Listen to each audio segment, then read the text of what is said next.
Could you ever forget a betrayal? Imagine this: 11 years of marriage. A child dreams of the future, and then, in a devastating moment, everything falls apart. The protagonist of the story is an ordinary man, a hard worker, a devout husband, a loving father, someone who gives his best to his family, but behind his back, an entirely different reality was unfolding. Suspicious messages, coincidences, and a single confession from his son turned his entire world upside down. What's it like to discover the truth when you least expect it? More importantly, what do you do after facing pain, deception, and betrayal when a new life is already waiting on the horizon? Want to know how he handled it all? Hello, me friend, I'm so glad you're here on my channel. If this is your first time visiting, don't forget to subscribe and hit that like button. Your support truly motivates me. Also, let me know in these minutes where you're watching from. Now let's dive into the story. My wife and I are both 35 years old, and we've been married for 11 years. We live in a town that was once a quiet rural area, but is now rapidly expanding into a suburban extension of a growing metropolitan city. When I graduated high school, my senior class had just over 200 students. Now, that number has more than doubled, tonally 500. I was raised on a farm by my father after my mother left when I was very young and never came back. From an early age, I helped on the farm, assisting me dad until he eventually decided to lease the land to other farmers and took a factory job instead. The money from those land leases allowed him to buy additional properties during the Great Recession. One of those properties had a house, which he let me renovate to create a home for my future family, though that property remains in a trust along with the rest of his land. My wife and I are responsible for all related expenses. My wife, on the other hand, grew up in a lower, middle-class household. Her family was always warm and welcoming toward treating me with kindness and respect. They moved to our town when we were in junior high, and we started dating in high school after securing stable employment. We got married. Before that, I worked any job I could find, hauling junk, painting houses, anything that would help make ends meet. Today, we have an 8-year-old son, and my wife stays home to care for him. I work as a route driver for a major snack company, steadily growing my territory to ensure our products reach every shop, grocery store, and gas station in the region. Since my chief, the area is still rural, my route covers a vast distance. Our long-term plan was for my wife to eventually take over a second truck as our business expanded. With a major grocery supercenter set to open next year, gaining full ownership of my route could have been a game-maker for us. We've been together since shortly after high school, and while our marriage has been filled with love, it hasn't been without its struggles, especially due to my demanding work schedule. I try to be present for my family, but I often fall short. Even so, shared many happy moments, and we both adore our son. He's your typically energetic kid, always diving into sports in winter. He played basketball in spring, was baseball. Now he's all about flag football. This past spring, our marriage, a rough patch. We both felt a growing tension and had an open, honest conversation about it, promising to work in our relationship. From late April to mid, our intimacy skyrocketed. It was like we couldn't get enough of each other, juggling work, and this renewed passion was exhausting. But I managed to stay on top of my route, while also making sure to be there for our son's baseball season. I never missed a camp. My hectic schedule meant I couldn't attend many practices. It's common for dads to volunteer as assistant coaches, but that just wasn't an option for me. My wife, however, stepped in whenever she could. Our son's baseball coach, Benjamin, was someone I knew well. Had been married to one of my close friends from high school, Miranda. She was brightest student in our class, and after college, she met Benjamin. They got married young and had a son the same as she is ours. Unfortunately, their marriage all fell apart.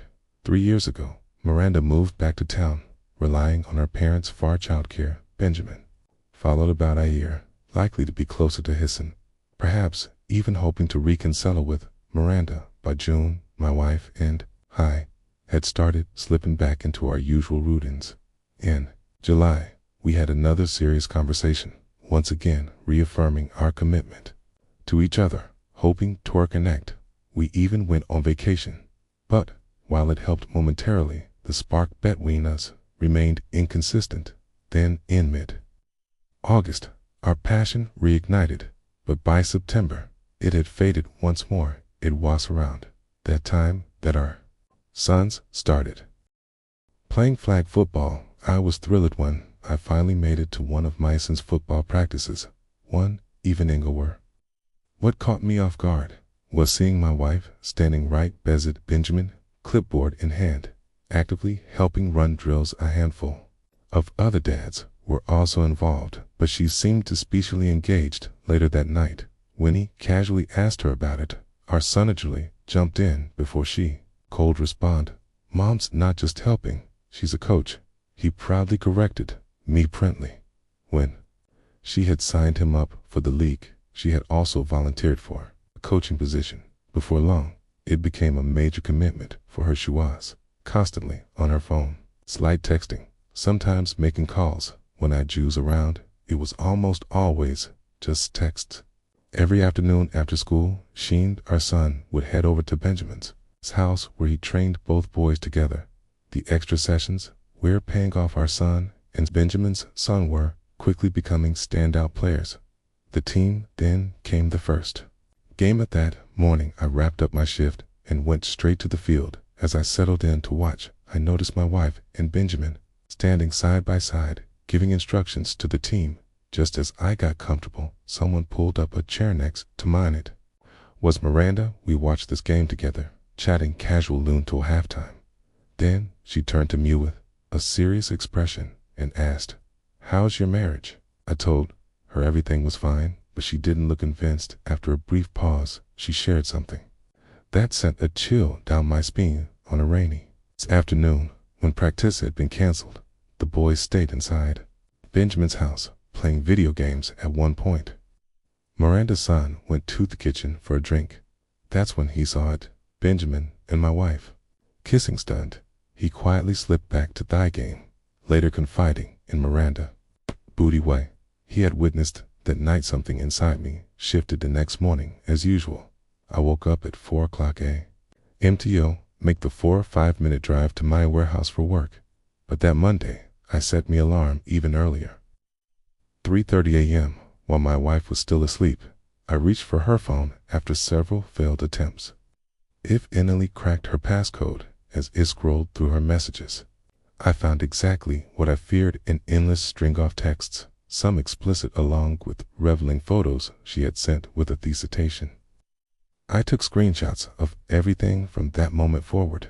Nothing was the same. I typically reserve one day each week to stay in town. Particularly, I'd make a surprise trip home for lunch, especially during times waited pro closer. He wanted to believe things were getting better. Yet, more than once, when I Kalito check in, I found the house empty. My calls often went unanswered. I started paying closer attention. More than one says I passed Benjamin's house. I saw her car parked in his driveway one evening after finishing work. I drove by again there. It was when I confronted her. A boutique, she casually brushed it off. Clamich had been out shopping. She apologized her not being home when I dropped by. Andy played along, telling her it was just an unplanned visit, nothing to worry about. But the next week, I decided to be intentional about my visit home for lunch. This time, I told her in advance to then, instead of heading straight home. I parked a short distance from Benjamin's place and waited. Somehow, she didn't notice my truck. A few minutes later, she rushed outside, got into her car, and sped off toward home. I followed at a normal pace. By the time I walked to the front door, she was already in the kitchen, casually preparing a sandwich for me. We sat down and had a light-hearted conversation over lunch, as if nothing had happened. That Saturday, after Misen's game, I took him home so he could change before dropping him off at my father's house for a fishing trip. I told him he could even go for a swim if he wanted. When I returned home, the house was empty. She was gone again as I drove past Benjamin's house. I wasn't Serpacetto. See a car parked outside, taking a deep breath. I dialed her number. When Chef Ali picked up, her tone was laced with irritation. "What are you doing, Thor?" I asked. Silence. I told her, "Get dressed and come home." By the times walked through the door, I wailed, ready seated at the table, waiting. She stormed in furious, immediately accusing of making baseless accusations. He remained calm and gestured for her to sit down. She refused, growing more defensive. With every passing second, firmly, I told her to stop yelling and take a seat. I had something to show her. She demanded to know what was in that folder. I had in front of me, but insisted she sit first, reluctantly shed it. Then, one by one, I placed the printed screenshots of her text messages in front of her. Her anger flared and lashed out at me for going through her phone. But the moment I revealed the explicit photo she had sent, all the fight drained from her. That was it. He told her she had until the following Sunday to pack her belongings. On Monday's meeting with the lawyer, she was told take only her clothes and personal items. Rest could be sorted later. Tears welled up in her eyes as she broke down, apologizing. Over and over, I asked her a question I had once seen in an Abba Seklum. What did you think was going to happen? She had no answer. There was nothing left to say. Since then, I've been staying at my father's house. That Sunday, brought my son back home so he could catch the bus for school the next morning. Sitting him down, I gently explained that while his mother and I wouldn't be living together anymore, he would still stay in his home. When he returned that evening, all of her things were gone. We had agreed that she would pick up our son after school. She couldn't have stay at the house with him until he got home, or take him to her parents' place. Regardless of what had happened between us, she was still his mother, and had to figure out co-parenting. The divorce is now in progress, and she will officially be served next week. However, I won't humiliate her by making it a public spectacle. I've already informed her that the papers are coming. She is scared to retrieve a few more items from the house, but my lawyer advised against it. If she wanted anything, she would have filed a formal request through the court. Wrote fully, I'm not overly attached to most of the household belongings, so she'll likely get whatever she asks for. Interestingly, she hasn't requested any clothing or makeup. People often ask what she's doing now. She's living with her parents, and our son spends his afternoons there until I finish work. Eve adjusted my schedule to leave by 5 o'clock p.m., avoiding extra hours so I can't be home for him. My lawyer is also coordinating with another attorney, Toncher. My business remains protected threat. The divorce, even my father has stepped in, offering to purchase my work route and keep me on as an employee if necessary. I know child support is inevitable, and custody will be shared. Nights feel lonelier after my son goes to bed, but I'm finding ways to stay busy. Few personal projects have helped my focus. Friends have been incredibly supportive, some offering to babysit daughters, dropping off meals. Last Saturday at my son's game, something unexpected happened. Instead of parents spreading out along the sidelines as usual, many pulled their chairs closer to mine. Small gesture meant a lot. There's just more game before the playoffs, and then the season will wrap up.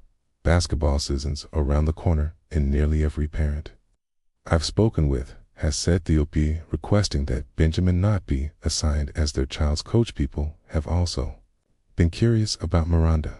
She's been a close friend for years, and some wonder if we'll end up together. Right now, my focus is on healing and adjusting to this new reality. My priority is being the best father I can be. Miranda truly is exceptional. I once mentioned she was the smartest student in our class, and he still believed that. But feel like I didn't hold her back. Besides, she has her own challenges to face. Her ex recently moved back, possibly hoping for conciliation. This chapter of my life come to an end. Trust is a foundation of any relationship. Once broken, it's nearly impossible to rebuild.